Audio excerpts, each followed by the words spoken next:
మీకు తెలుసా, భారతదేశంలో రెండవ అతిపెద్ద ఆలయం అక్షర్ధామ్ న్యూ ఢిల్లీలో ఉన్న ఈ ఆలయం సుమారు 100 ఎకరాల విస్తీర్ణంలో విస్తరించి ఉంది.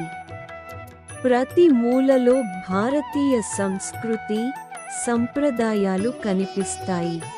తోటలు, మార్గాలు మనల్ని చరిత్రలోకి తీసుకెళ్తాయి. ఈ ఆలయం పింక్ సాండ్ స్టోన్ మరియు వైట్ మార్బుల్తో నిర్మించారు. ఇందులో ఒక్కచోట కూడా ఇనుము లేదా స్టీల్ వాడలేదు. 20,000కి పైగా శిల్పకారులు అద్భుతమైన చెక్కు పనులు చేశారు. స్తంభాలపై దేవతలు, సంతులు, జంతువులు, పూలు, పురాణ కథలు చెక్కబడి ఉన్నాయి. ఈ ఆలయంలో ప్రధాన దేవుడు భగవాన్ స్వామినారాయణ. ఆయన విగ్రహం శాంతి, భక్తి, పవిత్రతకు ప్రతీక.